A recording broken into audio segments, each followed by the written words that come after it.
សួស្តីបងប្អូនទាំងអស់គ្នាចឹងថ្ងៃនេះយើងមករៀនអំពីរបៀបនៅក្នុងការកណនីឬគូវិញម្ដងណាអញ្ចឹងយើង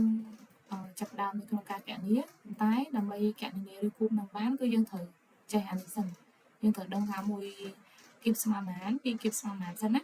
អញ្ចឹងឥឡូវយើងមកកណនីទាំងអស់គ្នាអញ្ចឹងមួយគីបមានន័យថា1គុណនឹង1គុណនឹង1គុណនឹង1 3កតាណាអញ្ចឹង1គុណនឹង1គុណនឹង1អញ្ចឹងស្មើ1ដល់2គីបវិញគឺ2គុណនឹង2គុណនឹង2ឲ្យគ្រប់3កតាដែរអញ្ចឹងយើងគុណចូលគ្នាទៅគឺបាន8 3ម្ដងអញ្ចឹង3គុណនឹង3គុណនឹង3អញ្ចឹង3 3ដង4 4 3ដង27 4គីបគឺ4គុណនឹង4គុណនឹង4អញ្ចឹងវាស្មើនឹង64 5គីបគឺ5គុណនឹង5គុណនឹង5អញ្ចឹងបាន125 6គីប6គុណនឹង6គុណនឹង6ស្មើនឹង216 7គីបគឺ7គុណនឹង7គុណនឹង7ស្មើនឹង343 8គីប8គុណនឹង8គុណនឹង8ស្មើនឹង512ហើយនៅចុងក្រោយគឺ9គីបអញ្ចឹងមានន័យថា9គុណនឹង9គុណនឹង4អញ្ចឹងគុណចូលគ្នាទាំងអស់ទៅគឺបាន729ចាគឺប៉ុណ្ណឹងអញ្ចឹងមុននឹងកណនីឬគូបានទៅយើងចងចាំអានឹងដែរសិនណាយើងដឹងថាមួយគីបហ្នឹងស្មើប៉ុន្មានគុណប៉ុន្មានពីរគីបស្មើប៉ុន្មានគុណប៉ុន្មានហើយគុណចូលគ្នាទៅស្មើប៉ុន្មានសិនអញ្ចឹងដល់ពេលយើងច្បាស់អានឹងទៅយើងកណនីឬគូគឺវាស្រួលនៅក្នុងការឲ្យតម្លៃលេខដូចគ្នាចាអញ្ចឹងឥឡូវបើយើងមានអានឹងហើយអញ្ចឹងយើងចាប់ផ្ដើមមកចែកឬគូយើងទាំងអស់គ្នាអញ្ចឹងលេខរបស់យើងគឺលេខ13 31ចឹងរបៀបនៅក្នុងការកណនីឬគូបឬមួយចែកឬគូបហ្នឹងគឺយើងកាត់ដូចឬការ៉េដែរគ្រាន់តែថាបើឬការ៉េយើងកាត់2ខ្ទង់តែបើសិនជាឬគូបយើងកាត់3ខ្ទង់មកកន្លែងហ្នឹងមកហើយកាត់ពីស្ដាំមកខាងឆ្វេងដូចគ្នាណាអញ្ចឹងកាត់3ខ្ទង់អញ្ចឹងវានៅសល់លេខ1អញ្ចឹងនៅសល់លេខ1យើងត្រូវគិតថាចេះតើលេខប្រមាណគុណលេខប៉ុន្មានគុណលេខប៉ុន្មានដើម្បីឲ្យចេញ1និយាយខ្លីទៅតើប្រមាណគីបស្មើនឹង1អញ្ចឹងបើយើងមើលទៅនេះយើងមានអាទាំងអស់ហ្នឹងហើយអញ្ចឹងយើងមើលមកមានតែលេខ1គីបអញ្ចឹងកន្លែងហ្នឹងគឺយើងដាក់1គីបមកអញ្ចឹង1គីបគឺវាស្មើ1អញ្ចឹងកន្លែងនេះបាន1ហើយយើងដកធម្មតាធម្មតាមកដល់ពេលយើងទម្លាក់គឺទម្លាក់ម្ដង3ខ្ទង់យើងអត់ទម្លាក់ម្ដង2ខ្ទង់ទេណាហើយក៏ទម្លាក់មួយខ្ទង់ដែរអញ្ចឹងទម្លាក់ទាំង3ខ្ទង់ហ្នឹងមក331តទៅទៀតយើងរុញលេខ1ហ្នឹងឡើងទៅលើ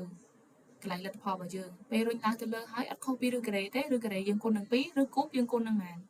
ចាគុណនឹង3ហ្នឹងហើយអញ្ចឹង1គុណនឹង3ទៅបាន3តមកទៀតយើងរៀនមើលកតុយ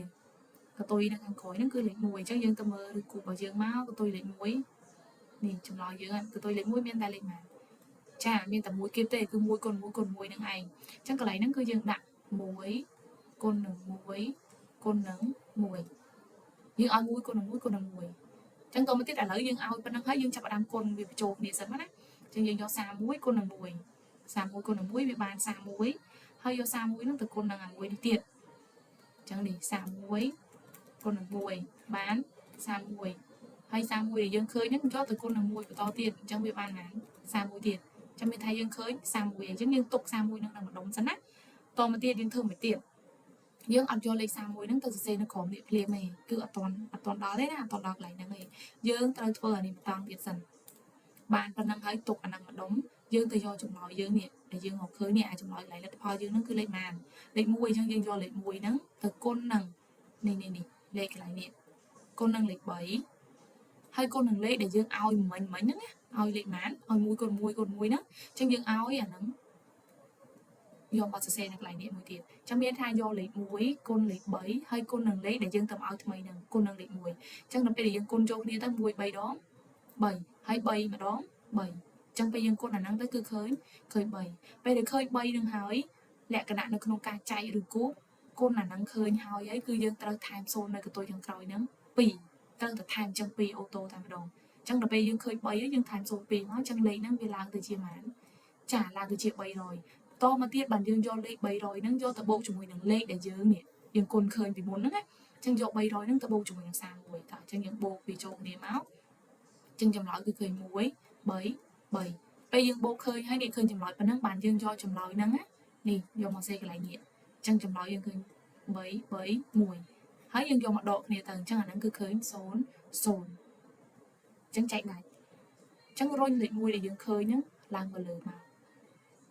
ញ្ចឹងបានលេខបានលទ្ធផលរបស់យើងចាគឺបានលេខ11អញ្ចឹងមានន័យថាឬគិតនៃលេខ1331ហ្នឹងគឺស្មើនឹងលេខ11អូខេតោះ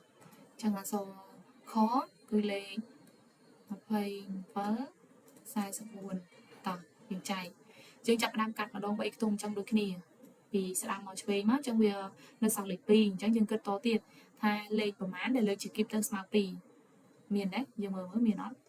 មាន1គីបស្មើ1 2គីប8យកមកអញ្ចឹងវាអត់មានលេខប៉ុន្មានលើកជាគីបស្មើ2ប៉ុន្តែយកអាលេខក្រោមលេខ2ហ្នឹងមក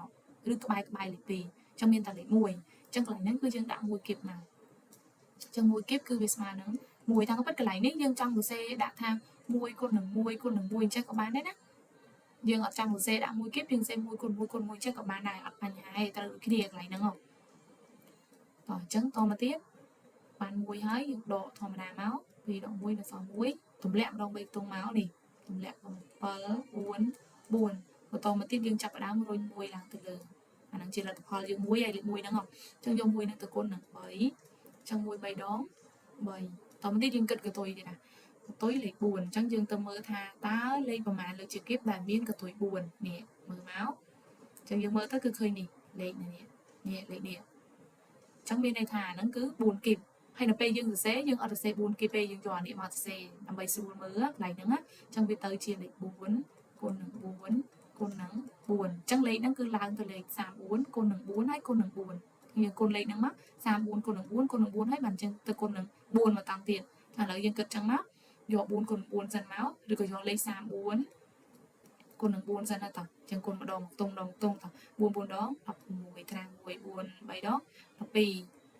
13ហើយគុណនឹង4មកតាំងទៀតតោះ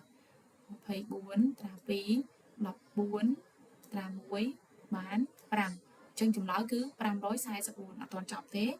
យើងត្រូវទៅយកលេខមួយទៀតយកមកគុណចូលគ្នាហើយថែម02ពីក្រោយអញ្ចឹងលេខដែលយើងយកទៅគុណហ្នឹងគឺចម្លើយយើង1អានេះគឺយក1គុណនឹងលេខ3នេះលេខ3នៅកន្លែងនេះគុណនឹងលេខដែលយើងទៅឲ្យថ្មីលេខណាលេខ4ចាអញ្ចឹងគុណនឹងលេខ4ពេលគុណចូលគ្នាទៅ1 3ដង3 3 4ដង12ពេលដែលគុណឃើញ12នឹងហើយគឺយើងត្រូវធ្វើមិនតទៀតថែម02អញ្ចឹងលេខដែលយើងយកមកបូកគឺលេខ